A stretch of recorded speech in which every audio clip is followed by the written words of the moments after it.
What's up everyone, this is Midnight Strike 3625 welcoming you back to another classic review. And today we're going to be doing something a little bit different because we are not reviewing a game, we are not reviewing an album. Today we are going to be reviewing a console. And yes, I know I've reviewed consoles in the past, but they were new consoles, the PlayStation 4 namely, as well as the Nintendo Switch in recent memory. So today we're going to be taking it all the way back to the beginning with the Nintendo Entertainment System. And I say the beginning because it's really the beginning for me as a console gamer. This was my very first console that I got, and that I played, and that I actually got really into, aside from, of course, the Nintendo Game Boy Color, which was my very first system that I actually got. But that's a handheld, so I don't really count it, I suppose, as a console in its own right. So, to get started, I actually first started playing this in 2001, and yeah, I know it's very recent for some of the veteran gamers out there. I got a PlayStation 2 about 3 years later, so this was pretty much all I had to tide me over to that point. So when it comes to it, I've had this for a very long time, and it is a hand-me-down from my parents. They got it when they first got married back in like 85, I believe, 86, something like that. So they've had it for quite some time.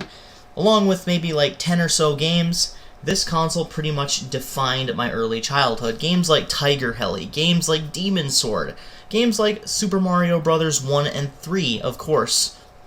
And this is one of my favorite consoles out there. And of course, it is the one that really kicked off Nintendo's career in a time where they were just releasing basically like Tiger games, like the little handheld color TV game stuff. And it was really kind of a bad time for gaming, and this right here single-handedly took us out of the video game crash of 1983.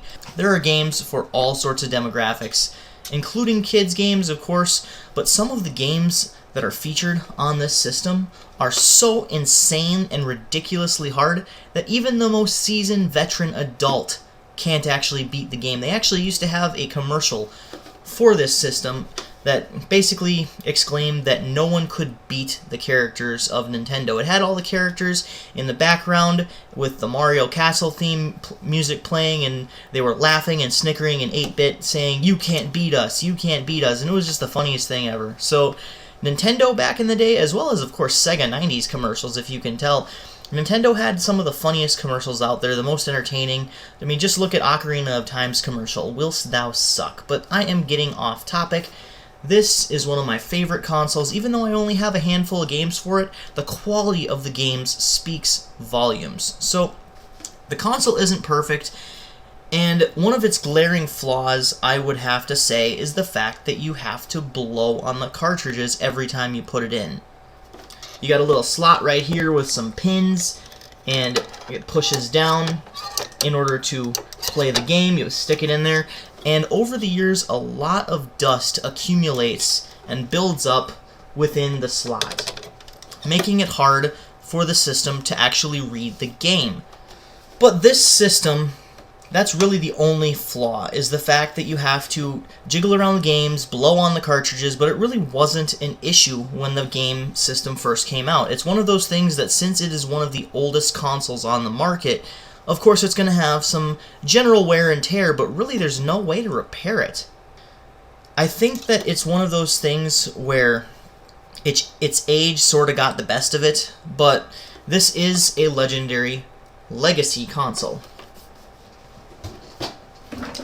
Another thing that I would like to point out, that in an age of single analog sticks that have maybe one joystick with a button on it, this right here, if I can get it unraveled, is a revolution.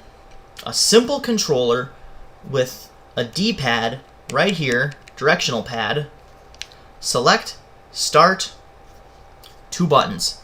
Very simplistic. Now with NES, it could have done with 2 more buttons like X and Y, much like in the future when they would come out with the Super Nintendo. They actually added 2 more buttons. A lot of the games felt like they would benefit from more buttons, especially like Double Dragon and Final Fantasy and the like, because this controller just seemed like it wasn't doing it. So it was very simplistic. And that's one of my only complaints, other than the fact that its square design its minimalist design with how small it is makes it sort of uncomfortable. But then again, look what we have now. This is what we have now for the Nintendo controller, so can't really complain. This is actually not that bad, though, when it comes to comfortability. So, when it comes to the Nintendo Entertainment System controller, it is revolutionary in its own right, but it does have its own slew of problems when it gets down to it. I myself, for games, pretty much all games except for Kirby, use the Nintendo Entertainment System, or NES Advantage Controller right here that actually has an analog stick. It's supposed to make you feel like you're in an arcade.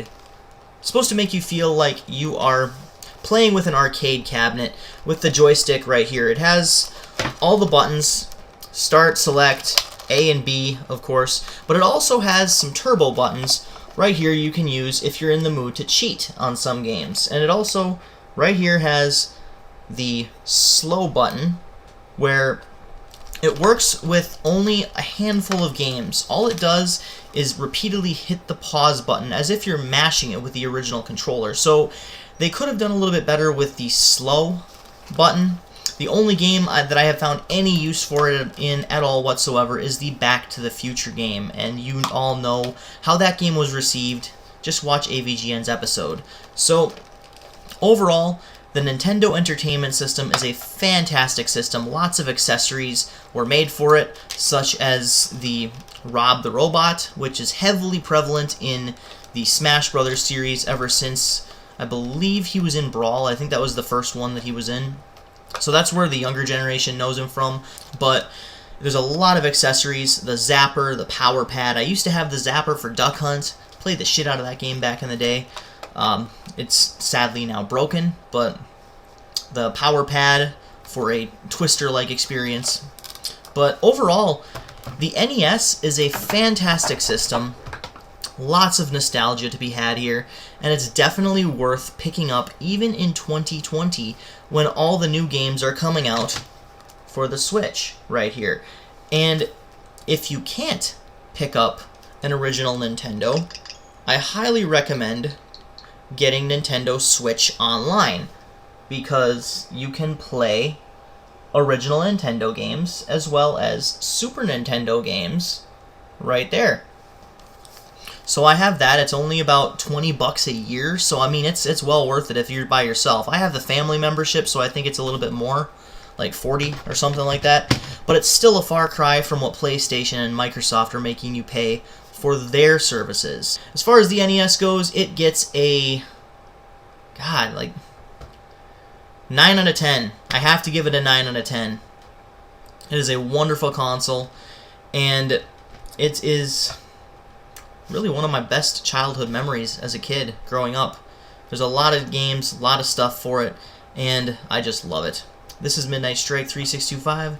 Keep calm and rock on.